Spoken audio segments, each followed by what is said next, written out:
Hi everyone, my name is Kendrick and welcome to ENFP Mail. Today I get to interview Heather. So Heather, welcome. Thank you. Thank you, Kendrick. So Heather, what is your official type? Can you give us your full animal and sexual modalities, please? I am an MF, that's audio, INTP, that's Tine, consume, play, blast with sleep last. Gotcha. So you are like a very extroverted INTP, if not the most extroverted type. What did you think and how did you feel when you got your type back? I was not really surprised by any. I've been taking Myers-Briggs tests online for years and years, and I'd always gotten some form of NE. Yeah. So that was not surprising. And even Shan said in the video, she goes, you know you're OE. Yeah. The TI, it could have gone Fe+Si because I had tested both ways for a long time. And I think maybe that was because I was double activated with my TNF on both sides since I have, since my FE was double activated. So it's pretty balanced between the T and F for me. So it was not really clear which one of those was introverted and which one was extroverted. Gotcha. So you have double activated FE because of the play and blast. Is that correct? Yes. Yes. And do you find that like because of that double activated FE that you're getting less tribe hate as a result? Yeah, I'm definitely more sensitive to keeping the peace and getting along, and also respecting the emotional atmosphere and the vibe of relationships and that sort of thing. Have you still gotten tribe hate regardless because you're still an IP, so you're still gonna do some selfish stuff, but like but you do have the double activated FE to balance it out. So like, what has your experience with that growing up? It was a lot worse when I was younger. I was just kind of clueless, I guess. It took me a while to be educated on other people and being emotionally intelligent. And I figured out really early that that was something that I needed but didn't have. And it just took me a while to where I could figure out how to do that, at least with a certain group of people. I mean, you're always picking your tribe, right? Right. The people that you want to be with versus the people that just are never going to be good chemistry for you. Yeah, 100%. But once you get with your tribe, you practice forming emotional bonds with them, and you learn what works and what doesn't. And sometimes that takes a couple decades. What do you do for FE? Like, how do you FE the tribe? Like, what are you doing? I tend to be sort of a therapeutic listening ear, because NTs, they do a lot of psychology and understanding human behavior and that sort of thing. But I find that if I come at someone with a very emotional understanding, very empathetic, then they'll open up in an emotional way. And there's a bond of trust that forms where I can hear and I can understand them, but I can work with them on an emotional level. Gotcha. And then what about your TI? So your TI is masculine, right? Yeah. How do you use your TI, first of all? And then I'll have lead on questions after. I'm always turning over the reasons in my head to myself. Does this make sense to me? Does that make sense to me? Does that sync with how I have made sense to everything in the past? Am I devil's advocating enough with that thing? Have I tested it from this angle, this angle, this angle? And so I'm just really curious about the reasons for myself. And how is your TI your identity? How does it work as your identity? I would say it's sort of a Descartes kind of thing, although I read recently that I'm misinterpreting the I think therefore I am. It's not necessarily that he's saying in that quote that I think therefore I understand who I am as a person.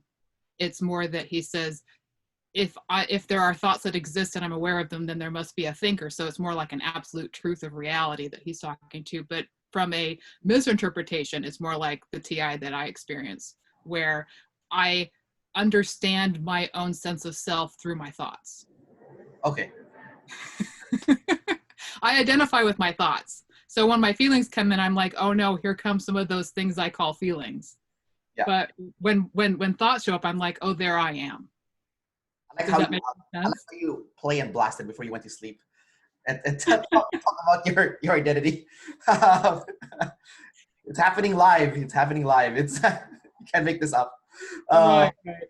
And so what are your truths? My truths. One that I've recently found that I really have attached to is that people hurt their own feelings. Oh, that's a good one. Yeah. How so? Yeah, yeah.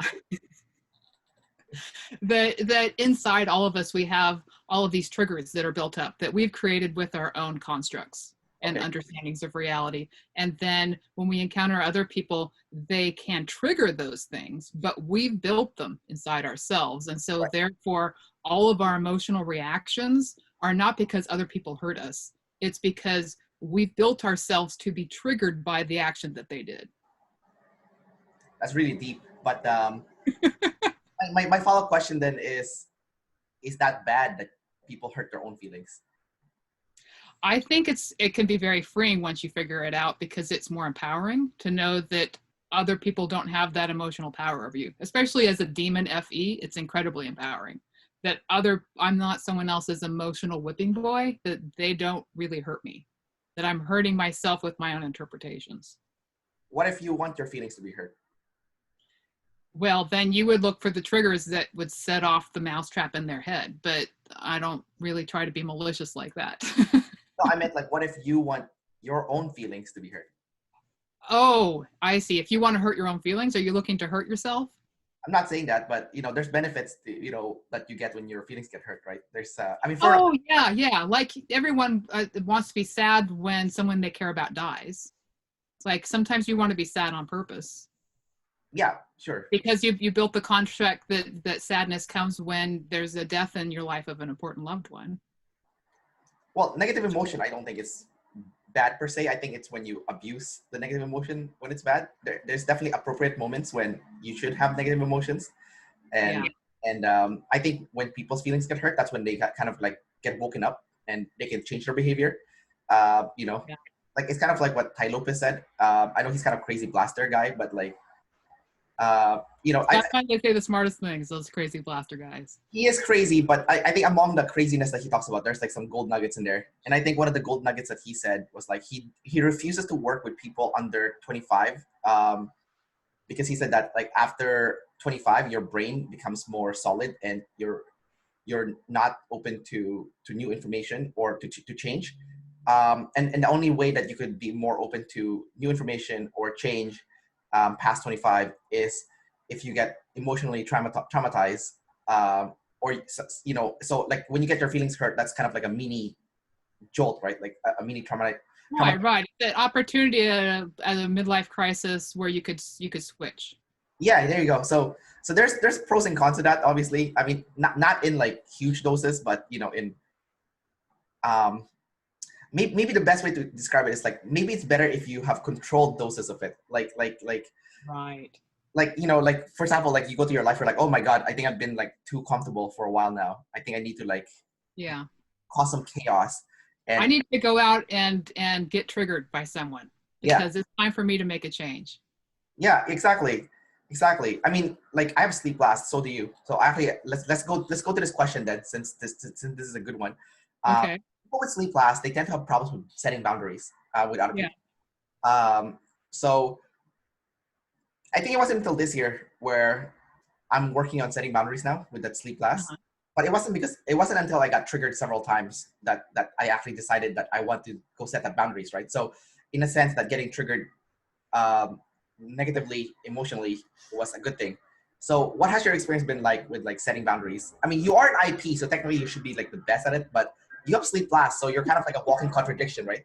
So yes. Yeah, let's talk about your experience with that.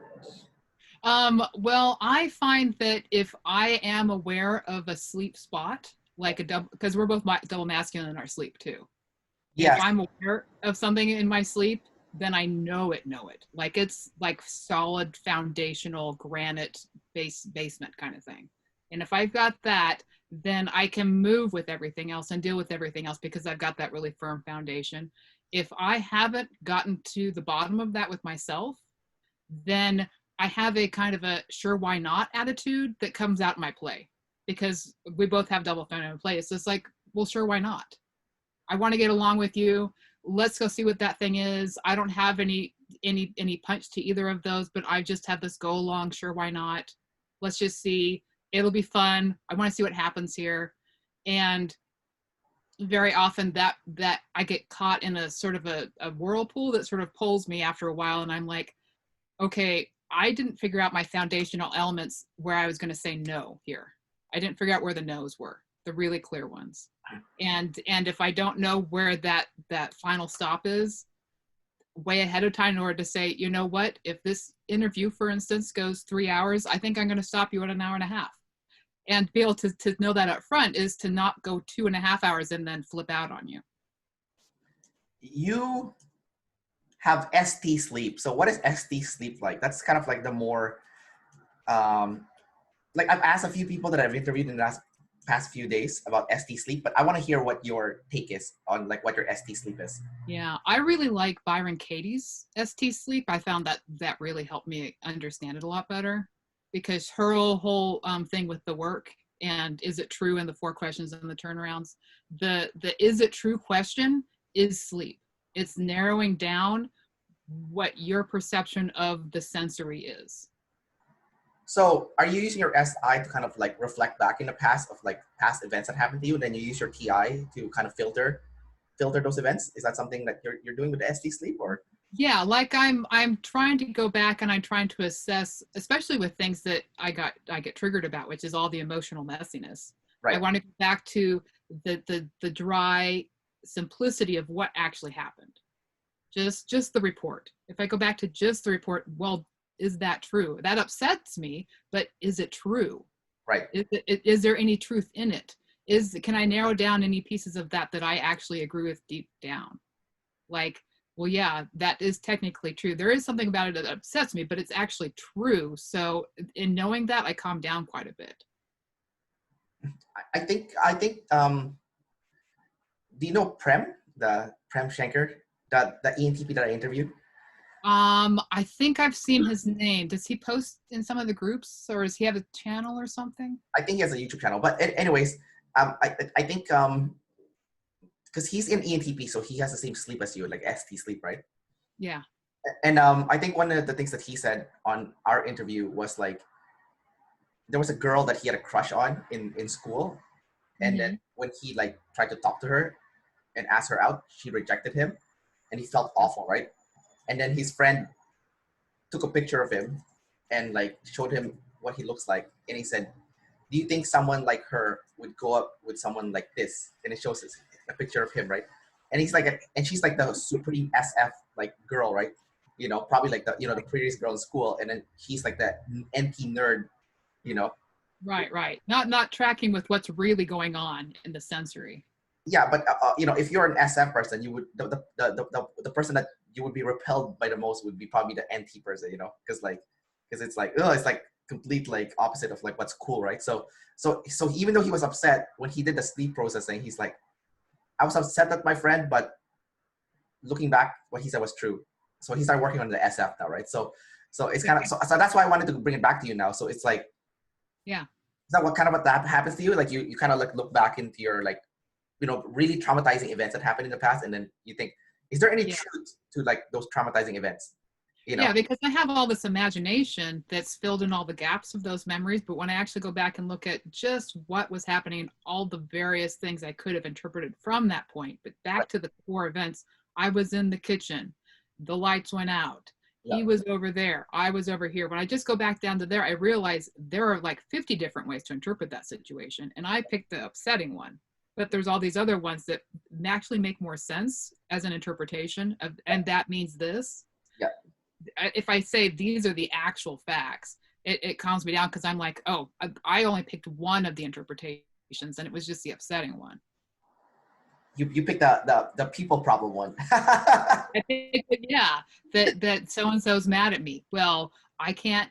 That's an interpretation. All I know is they had this facial expression and they shut the door at this decibel level and they walked over here. That's the ST report. Yeah, but that's crazy. That's really well described. I like that. Like you went step by step of like the events that happened to you. Like to the small detail. I like that. That's really good. Yeah, because your imagination wants to go in and fill it in with all this meaning. They say, well, I'm guessing it means this, and they're thinking this, and they believe that, and they want to do this to me. And that's all a bunch of intuitive guessing. Yeah. That's not actually what happened. That's just what you were guessing on top of the events. Oh, that's really good, because then you can be objective with what happened, because then you can replay it and kind of just see actually what happened, instead of like, putting meaning into it, like, putting an end into it, which is like bad, like don't put any. Extracting the intuitive is really hard when you're double activated on any. Yeah. No, that's a good one. So it seems like you can use your sleep even though you have sleep fourth. Do you find that like it takes you longer to get to that point? I find that I have to be very efficient and simple with it, because I can't spend a lot of time there. It's hard because it's last.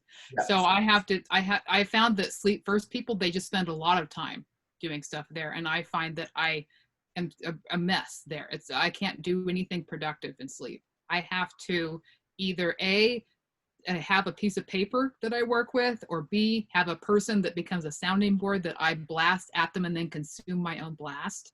Or I have to have like a very simple formula, something to hold on to in that space, because I don't really have a strong sense of who I am there. I think it's good that you have play and blast above sleep, because you can actually explain to me like how it works. Because I find that when I'm interviewing someone that has like sleep savior, they don't know how, like they can't really explain how it works, because it's so like so natural. They do it all the time that they it's like I think Dave made a video a long time ago. He's like, the best personal trainers are the ones who used to be overweight or really skinny, because then they can teach you how to get to the optimal level of fitness, because they had to work their way to get there. But like when you ask someone that's naturally like gifted genetically, then they can't explain it. They just do it. They can't teach you anything, because it was like, yeah, I worked out and I got ripped. It's like you can't learn the step by step how to get there. It's kind of like it's kind of more like intuition. Like they kind of just leapfrog, and you're like, okay, well, I don't know if I could teach someone how to be intuitive, but I can teach them how to pay attention to the sensory, because that's what was hard. That was the work for me. Yeah, I can relate to you, because I've done the same. No, this is good stuff. This is gold. Because I've been trying to narrow down what ST sleep was last few days. I'm like, what is it? Like, so I'm like bugging all the people with like ST sleep is. But I think the way you described it was I think the most precise way to describe it. I think it was good. Yeah, and I didn't even pick that up until maybe the last 5 years. I mean, so my last function, it's been a long time coming. Right. Yeah, but you got it though. It's good. It's good, because like most people can't use their fourth animal, right? So the fact that you can use your fourth animal, even though it's rudimentary, it's still good, right? Like for me, I have rudimentary use of my sleep class. It's never gonna be as good as like a sleep first or sleep savior person, but good enough, right? It's good enough. Right. Well, it's good enough that I can tell people how to do it who haven't figured it out yet, and I think that's the most important part, really. Yeah, lesson learned here. You're not missing your last animal. Everyone you have it. It's just hard to tap into it. But once you don't use it, you can use it. So it's good. And you need a lot of help figuring that out sometimes, or time. Like I was constantly looking for some sort of formula for sleep. I was like, someone have a formula, because I just want a formula to do this. Yeah. And that was what was so great about Byron Katie, is that she just has a worksheet. So I'm like, there's my sleep right there on a piece of paper. I fill in the blanks. Yeah. No, that's good. That's good. That's good that you found someone that like could explain how it works. Let's talk about your consume. So you have NT consume. It's your first one. So how obsessed are you with like consuming information? I don't think about it as obsessive, but people I talk to who are not consume first, I realize that it's like the air I breathe. Yeah, it's your oxygen. Like if I'm curious about something, I'll go look it up and I'll read about it for a couple of hours. I just don't really think much about that. Yeah. And other people are like, we just talked about that last week. And I'm like, yeah, and I spent a couple of days looking into it, and this is what I found. And they're like, you did what in the last few days? And I'm like, well, I read a couple books. And they're like, what? And I watched these YouTube videos, and that really didn't answer my question. So then I went over here, and they're like, I just thought about it for 10 minutes and then I went on with my day. It's just what I end up filling my time with. It just ends up happening. Kind of like a blast first person that said that to you, because they're not consuming anything. That's funny. My favorite example of someone with consume first was like, I think Lewis House, where like he was in the middle of the interview and then they were talking about the book of the person that the author that he was interviewing, and like in the middle of the interview he's reading the book already. And Yeah. I'm like, he completely disrespects his, or maybe he's respecting the person because he's actually interested in their book. I don't know. But Yeah. In fact, I get in trouble with that a couple of times where I stop being present because yeah, I'm like, I want to get into this idea. So I'm going to stop being here with you and I'm going to go look that up. yeah, And so I have learned as I've gotten older to stop abandoning the sensory for the ideas right. that I consume about them. Because I'm like, ooh, and then you just get this faraway look and I'm like asking them questions and it's like tangenting off into space and they're like, no, we're talking about this right here, this thing right here with us, right here present. And I'm like, oh yeah, back to the present. Your consume is also NT. So what is your NT consume like? Like how does that work? I have a lot of ideas and concepts and it's and I'm just sort of checking with myself on whether they make sense or not. And I like to compare and contrast them a lot. And I do like, I switch things out. There's a lot of juxtapositions. I'm like, what if this was like this? I change my mind every day. Like before I got typed, I probably went through every type that I could be. And every day I was sure I was the next one. I'm like, I think the week before I was sure I was ISFJ.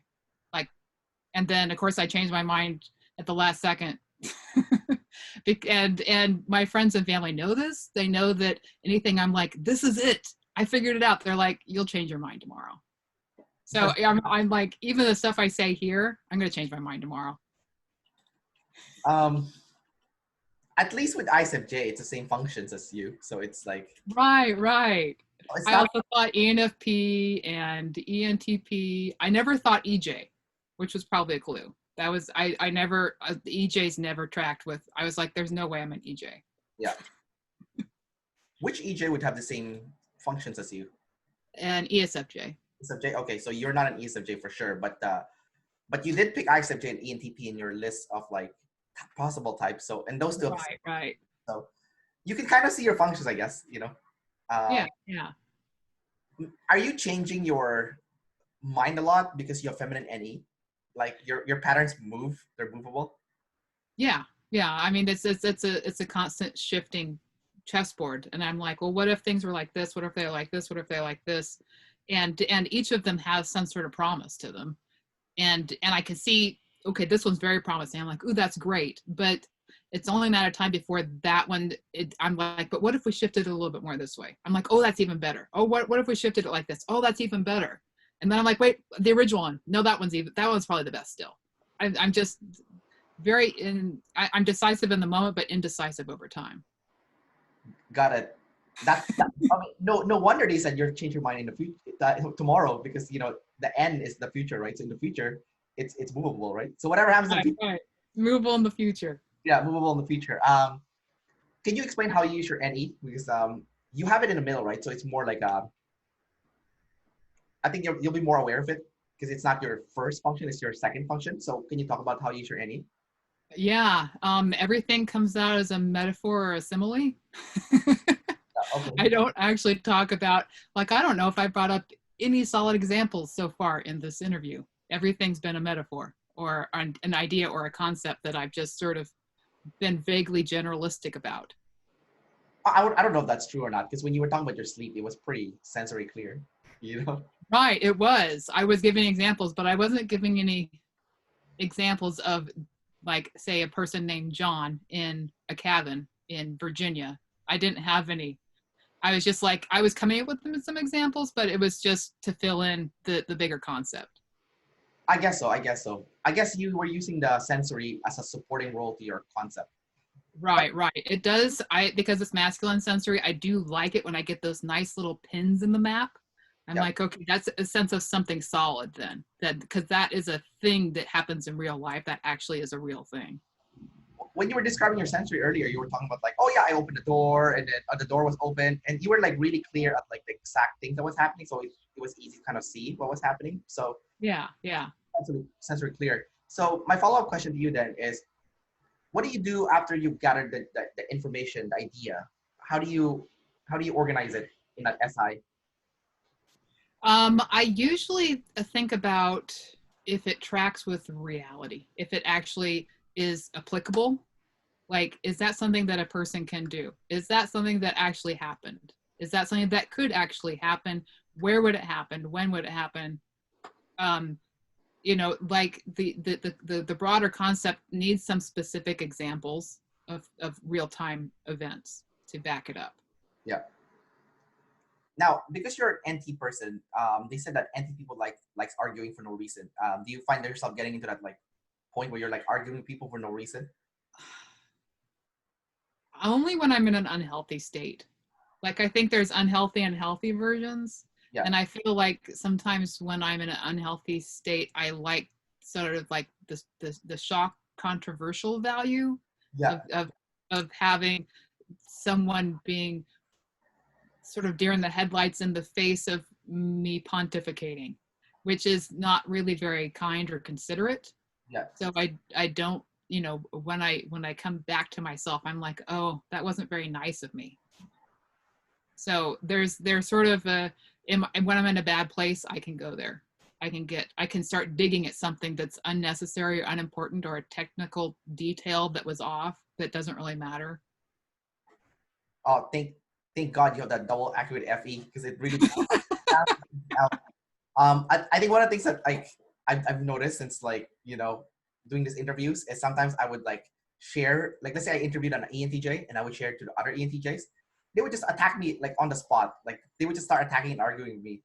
And I'm thinking to myself, why are you attacking me? What's like if you disagree with a point, why don't you prod and give evidence to like what part of it you disagree, instead of saying you're wrong, integers are not like this, you know? Yeah. And I'm like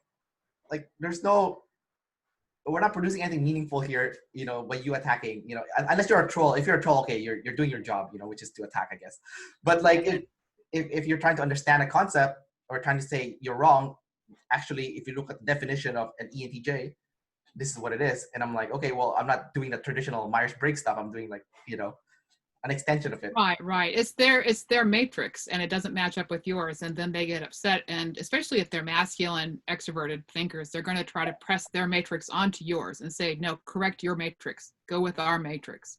And I think that especially when you're masculine thinking, you tend to hold on to your own reasons, and you're not willing to explore what emotions you're either protecting or defending against. There's a lot of demon feeling going on that's causing the antagonism. I think that if you were to actually sit a little bit in the feelings, you'd be like, I'm just feeling vulnerable, and therefore I'm getting defensive, and therefore I'm going on the attack.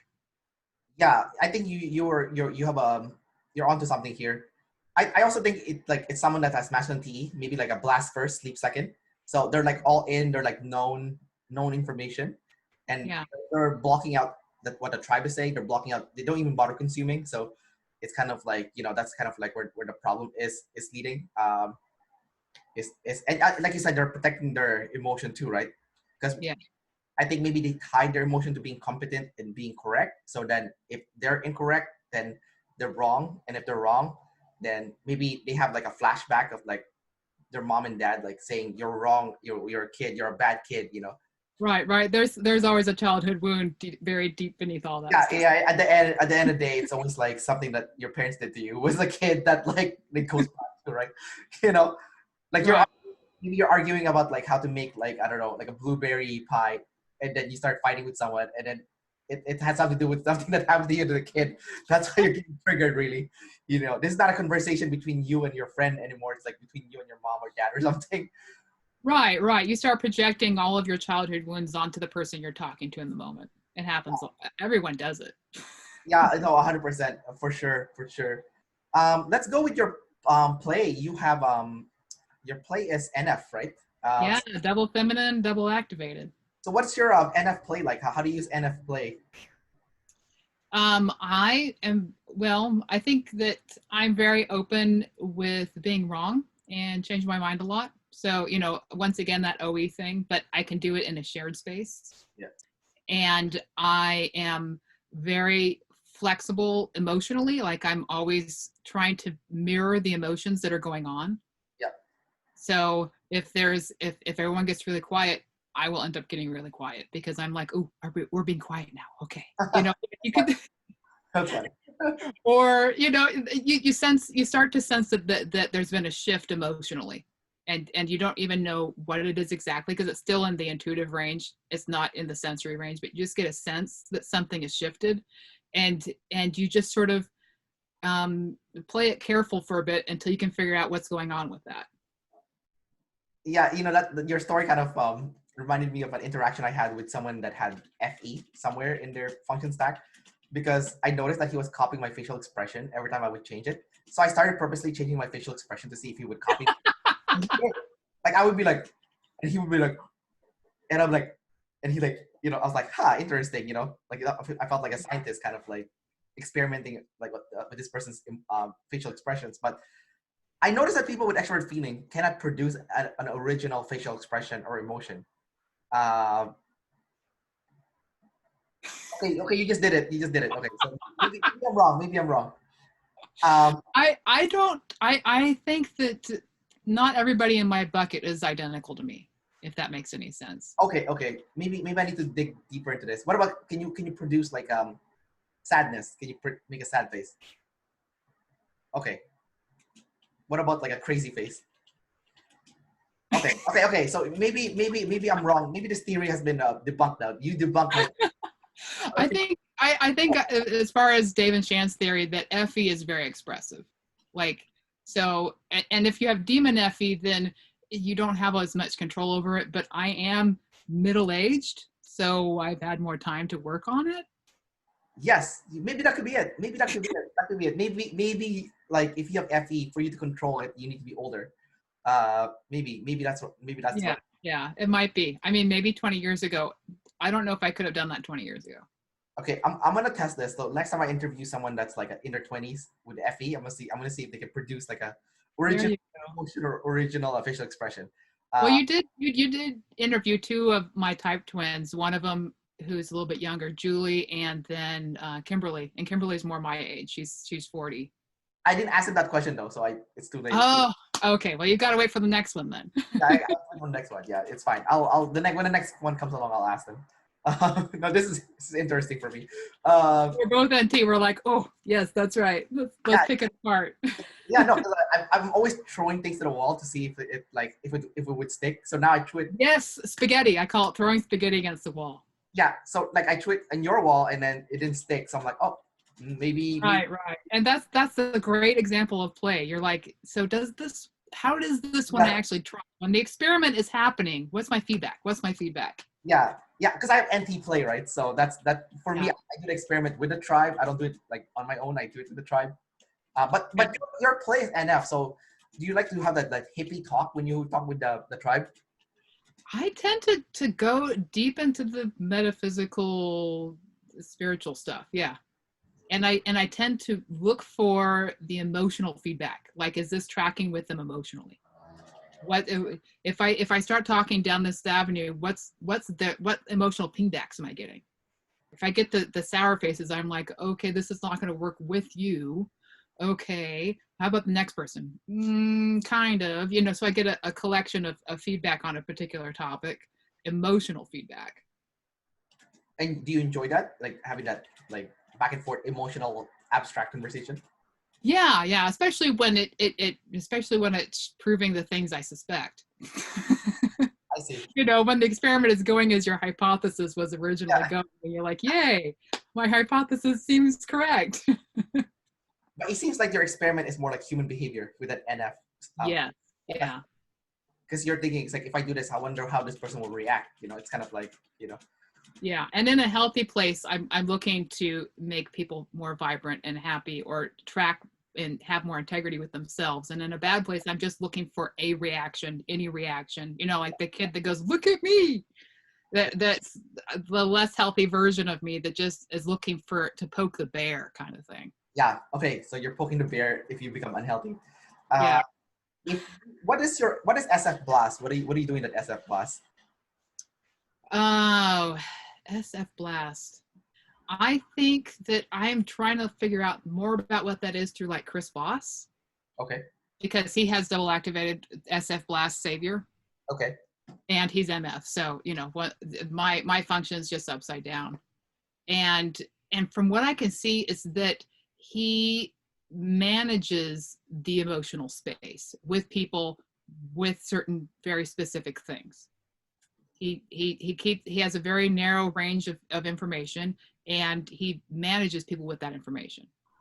So in like a negotiation for him, he's thinking, okay, I want to say this, I don't want to say that. If I say this, then it's going to turn them this way, but I want them to turn this way, so I'm going to say this instead. It's managing their emotions by dealing with them, not in a Darren Brown kind of way, but in a more practical way. So is he controlling their emotions? You know, because he's that hostage negotiator, right, or something like that. Yeah, and it's a healthy version. Like, you could see how it could be. He even said that, right? He says it's manipulation. He goes, but the thing is that manipulation as a word has had a bad rap, because there's good manipulation and there's bad manipulation, and good manipulation is just influencing people to be the best version of themselves. Right. Okay. That sounds good. Yeah. So everyone who gets manipulated to be the best version of themselves, even if they know what's going on, are happy that you're doing it to them. Yeah. Yeah. I have two sisters, and my youngest sister is always manipulating the middle one, and the middle one knows she's being manipulated. She's aware, but she's like, okay, I know it's good for me, so yeah, keep going.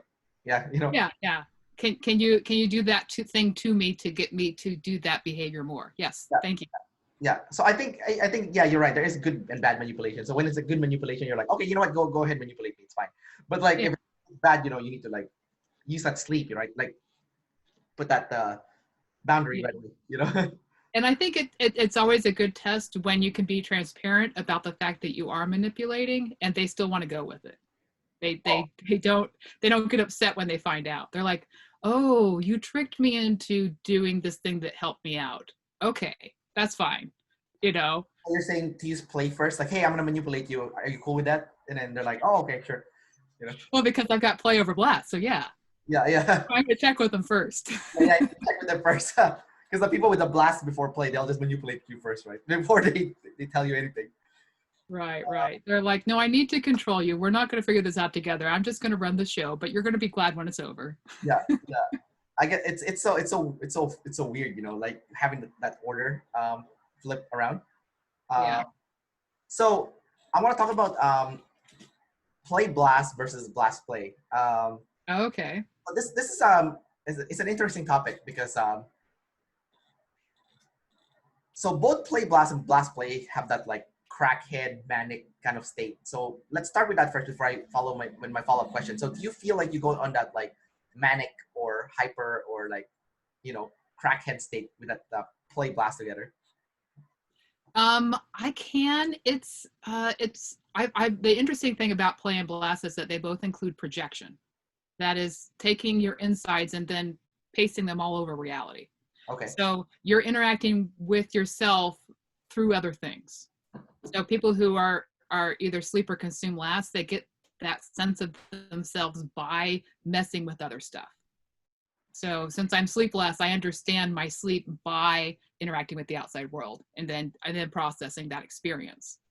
And people who are consume last, they blast a whole bunch until they see how they screwed up, and then they understand something better about themselves. So it's interesting that they're both projection vehicles, but I think that when you're play first, there's a level of openness. Like you're still not in charge all the way. You're still collaborative. And with blast, you have a lot of momentum and vision and drive. There's just seems to be more direction and propulsion. Like you've got the gas and you put your foot on the pedal and you know which way you're going because the road is clear. You just keep going. And you can punch through walls because you know the destination. You have this very compass driven thing. So I think the people who have the compass driven thing and then they open up is different than the people who are just open and then they can do a little compass driven thing. Yeah.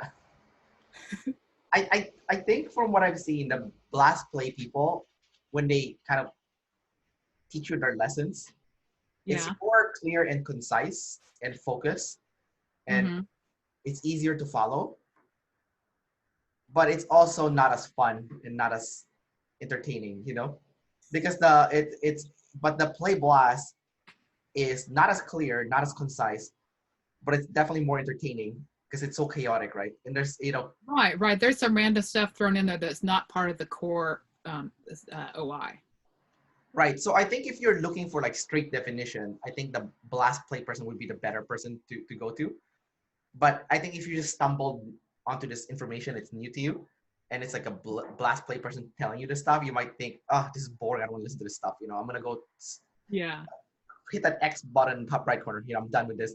But the play blast person might be like, oh wow, this guy is kind of funny. It's like, so it's Yeah, plus play is such a it means to be playful. It means to have some entertainment. It means to have less serious compactness to it, and it's more more experimental, more open, more easy, more let's just do this, let's find out. Because there's less direction, in some ways that's a perk. I think there's a certain level of comfort too when you're talking to someone with a play savior. It's like, when you talk to someone that has like play savior, and then you talk to them, it's like, I don't know if you've noticed this, but it like has a level of comfortness to it. It's not, there's like the amount of awkwardness is less, even though you're stumbling on your words when you're talking, but it has like that authenticity to it. So the authenticity kind of makes it like, hey, yeah, it's fun. We're just like sharing information, and Which yeah. is so ironic because play first is not DI at all. What's that? Well, I've always thought of authenticity as being DI. That's who you are who you are, no matter what the universe throws at you. Right. Play is you always meet the universe halfway. You're coming in as the universe asks you to. So in a way, it's authentic in a playful sense, but maybe not authentic in a unique, no matter what, all the time, consistent situation to situation kind of way. Right. I think because play is like happening in real time, so you have less time to kind of like pre-plan or pre-create like a persona. So whatever's coming out is like it's usually probably the real persona, because it's real time, right? You don't have that much time to think what you have to say, right? It's just like and the next person's like it's like right. The consume plays, all the OEs are just like, well, this is what I am right now. Ask me again tomorrow. Yeah. So it's authentic in the moment. So yeah. Okay, so we got that covered. Now you're masculine, feminine. So talk about you being auditory. Like how well do you learn from listening to sound or voices or words? I do tend to do really well with that. I first noticed it in high school when we had a vocabulary bee. It's like a spelling bee, but for vocabulary words. Yeah. And on a lark, I just decided to record myself saying all the words and all the definitions on this tape. Yeah. And then I listened to it 3 times, and then I won, which was really unusual because I usually can't hold on to information. Yeah. But all I had to do was, when she said the word, I would hear myself saying it on the tape, and then I would just repeat back what I remembered hearing. Yeah. So I have a ability to remember what I heard much better or stronger or more solid than what I saw. Yeah. Okay, I can relate to that very much, because I don't see anything. I'm pretty blind, but like it's not because I'm Asian, I have small eyes, but like I'm just kidding. Like throw that in. But like I'm just saying, because I'm not visual, so I don't see anything. Yeah. What about your kinesthetic? So do you find that like you learn how to use your body better, like movement wise, and do you pick up exercise pretty quickly? Well, I am demon sensory, so the funny thing is that Kimberly was into martial arts, and she used to be in the military, and she had all this physical ability and interest, and I'm like, no, I'm a sedentary person who only exists from the head up. Like, this is how I define myself. So everything else is just the vehicle that gets my body from point A to point B. And although in recent years, I've been working more on that in an SI kind of way, like I want to be more aware of these muscles and what they do and how they hold me up, and I want them to be stronger.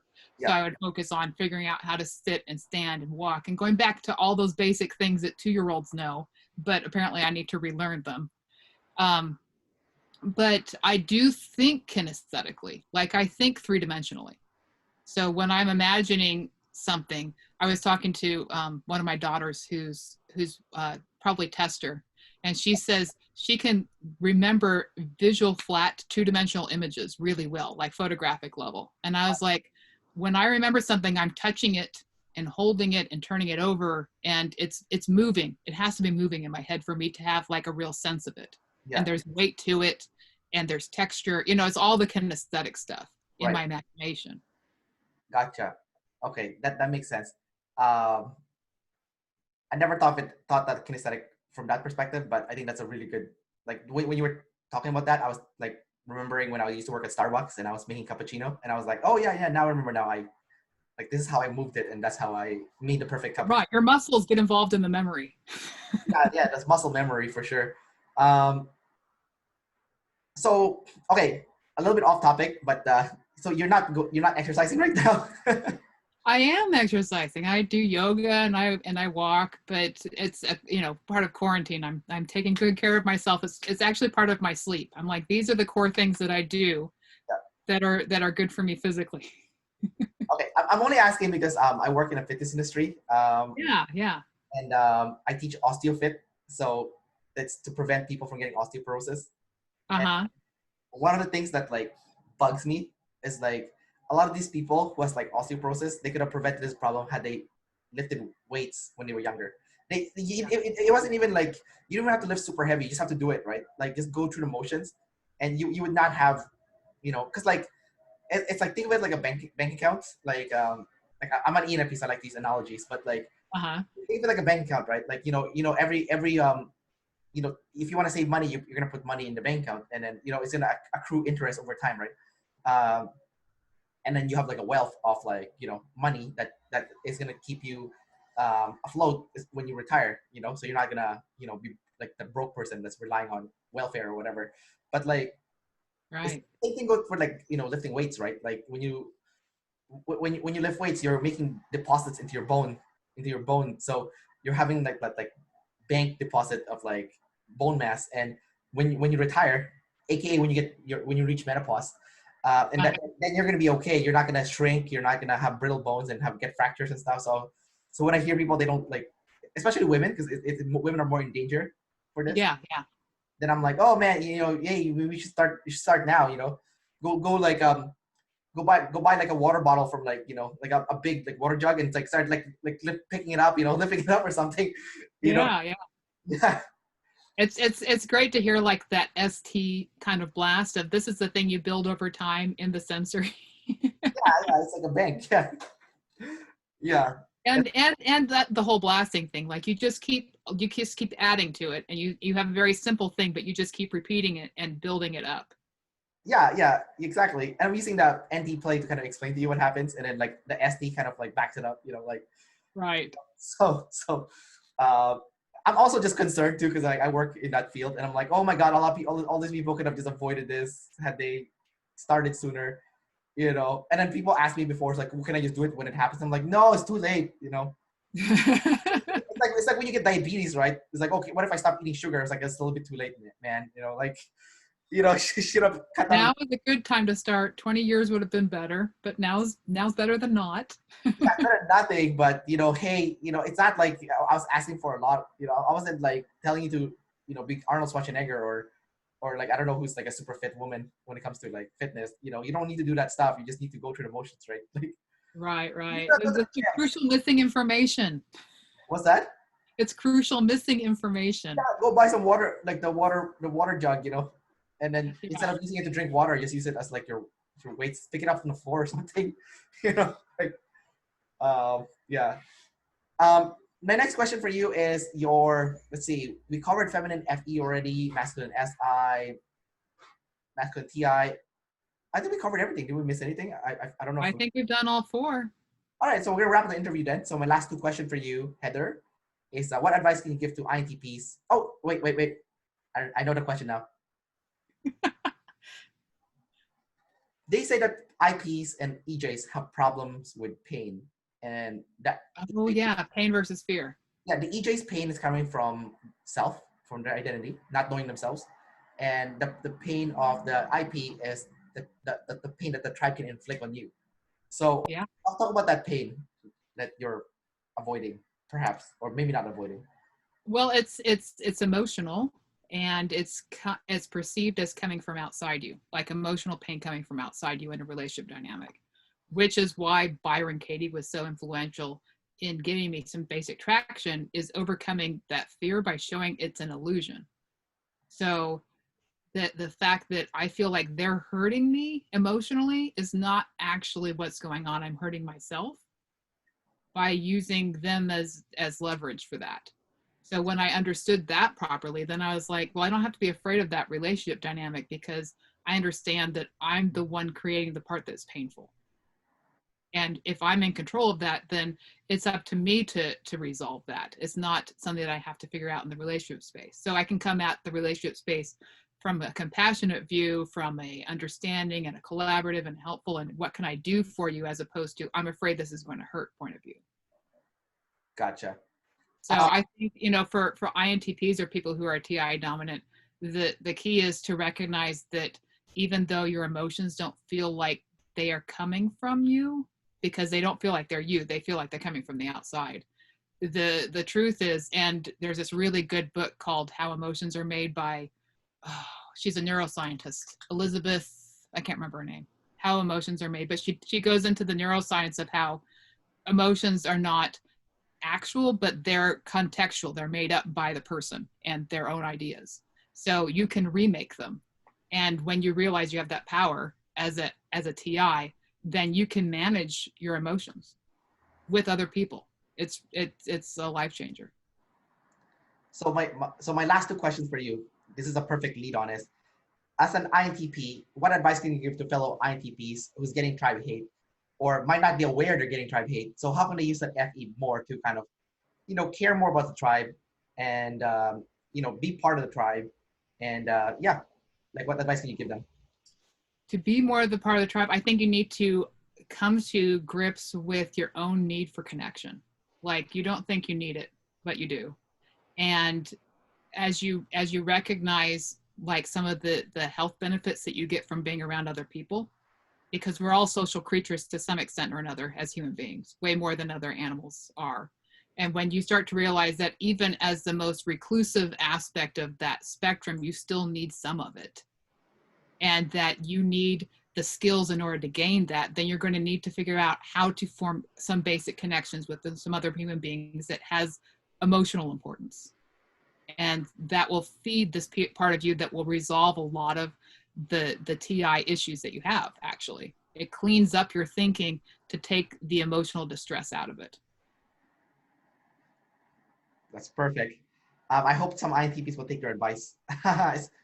if anyone's advice would be good, it's yours, because it's the play and blast in the first three. Well, I'm thinking out loud all the time. Yeah, it's double activated FE, and it's feminine also. So it's like the perfect, like as good as it's gonna get for like an INTP. And then my last question for you is, do you have any question for me about like functions that you don't have, like FI or TE? Yeah, I identify with my thoughts as being me. Yeah. And I've always wondered about the FITE, because I was assumed that it would be the opposite. You identify with your feelings as being you.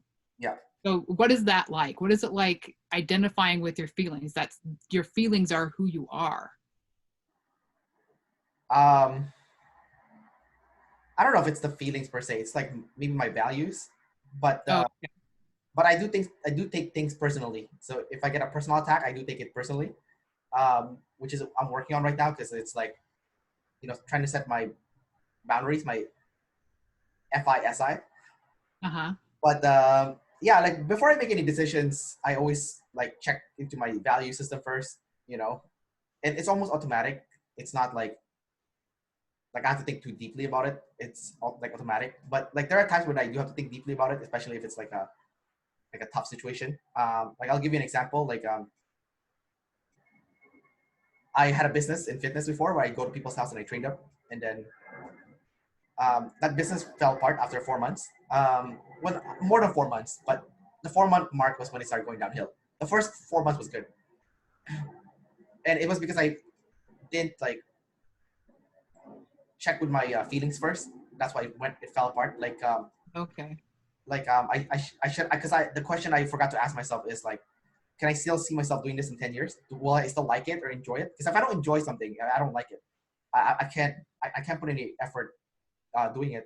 But when I like something, I can put a lot of work and effort into it, like no problem, right? Like with this ENFP channel, like I don't know if you've seen, I've like done like so many interviews in a short like period of time. Like Yeah, you've just been on a roll. yeah, like what I think I did like 10 interviews in the span of like, it's not even 1 week yet. It's like this is ridiculous. I was like, oh, I'm doing three or four interviews a day. That's crazy. But like, but I like it, you know, it's part of my FI, you know, I enjoy it and I can see myself doing this for the next 10 years. So that passes the test, you know, like, can I see myself doing this 10 years? Will I still enjoy it? I'm like, yeah, hell yeah. You know? So with my fitness, it fell apart because I only saw myself doing it for 1 year and then I would probably sell the business, you know, which is bad because they said that if you plan on starting a business for the sole purpose of selling it and not, then the business is not going to work out because you're not going to put any effort into it. But when something's like your baby, then you're going to nurture it, right? So for me, I have like a travel blog now and I have the ENFP mail and I love both channels. So for me, I can see myself doing it for the next 10 to 20 years. So yeah, I can put all the effort doing it. I can do it all day, no problem. So, you know, if I get, and also because I have NE, if I get bored, I can go flip the other side. So for the last 3 months, I was doing daily videos on my travel channel. And I got a massive tribe, like a divide, like where like half the tribe were like kind of shitting on me. And the other half were like, they love me. Because David Chan told me that I need to be more vulnerable when it comes to making videos. And when I do that, like be more vulnerable, I'm going to get more hate, but more love. So yeah, people react polarizing ways when you get more honest. Yeah, and so that's what I did, right? So I'm like, okay, this is getting too much. This tribe tidal wave is getting too much. I'm going to go switch to the ENFP male and go crazy in this channel. And I'll just leave that alone for now. And it worked because I feel like I got my sanity back, you know. I'm like, oh, okay. You know, so you had a question? Yeah, there's an article I'd read recently by Dan Gilbert, who wrote a lot of stuff about positive psychology, but he talks about the concept of miswanting, of wanting things that, or thinking you're going to like things that you don't actually like when you get there. So anticipating liking something. Yeah. It's sort of like an NF thing because you're anticipating you're going to like it, but then when you get there, it's like ordering a cheeseburger and like, I'm going to love this cheeseburger. And then it arrives and you're like, I don't right now love this cheeseburger. Like you didn't properly anticipate your want. Yeah. To line up with what you actually ended up liking. Do you ever experience that? Like a miswanting? Do you ever guess wrong about what you're going to like? I don't know if I'll guess wrong. I always feel like I'm in an experimental like phase. I'm always trying things out. And then once I land into something that I really love, then I do that on a regular basis. But then I'm always gathering new things that I like, or potentially I would like. I'll give you an example, a concrete example. I took a year off to go backpacking around the world. And during that time, I visited 75 countries. And so I was gathering countries by country, essentially. And that was the first time I've ever gone backpacking before. Like before, I've never stayed in a hostel. I've never, like I never went home in that 1 year. I lived, everything I had for 1 year was just in my backpack. It was kind of like a liberating feeling too. It was kind of interesting to live life. I was like nomad essentially for a year. It was really nice. And then when I was doing it, I kind of realized what I like and what I didn't like about travel. Like it gave me like a deeper sense of I guess I developed my FI into like a deeper layer.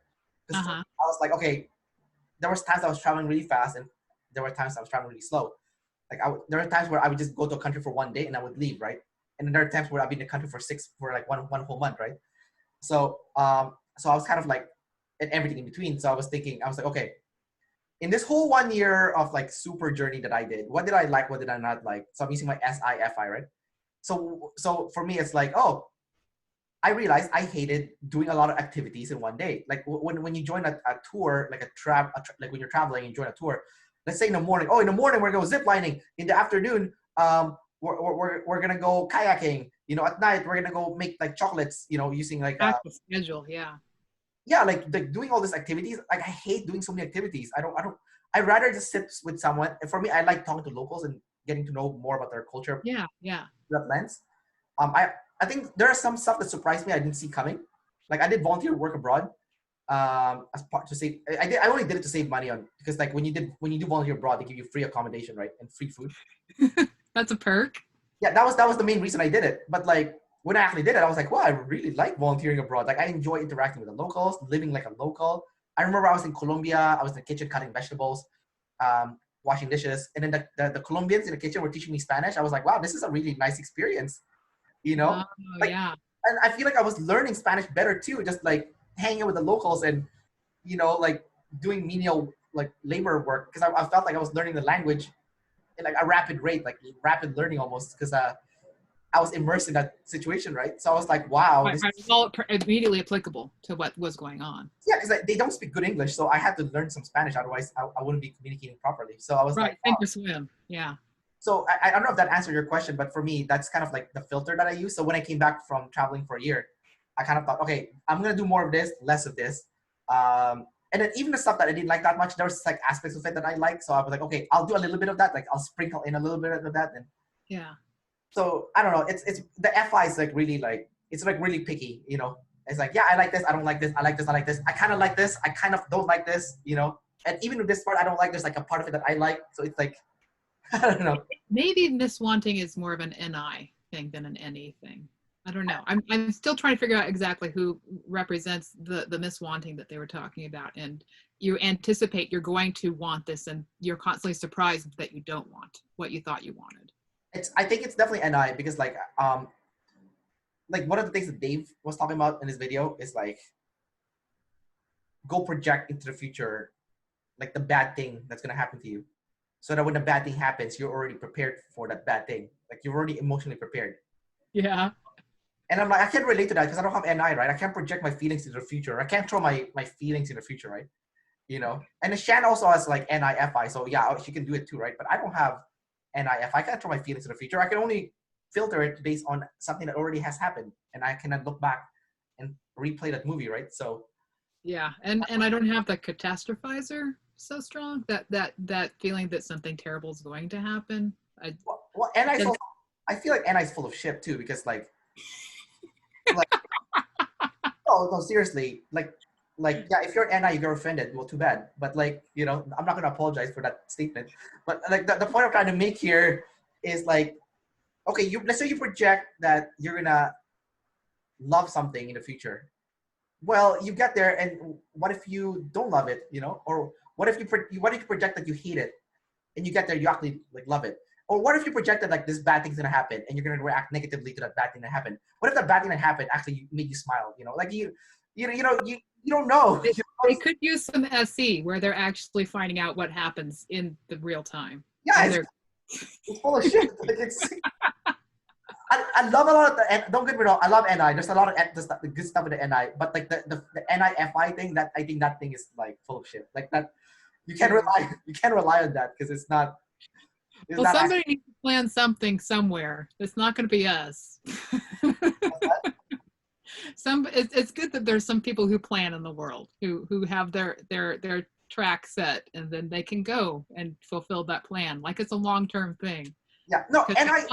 I think NIT is magic. I think NIT is magic. That is like gold, you know.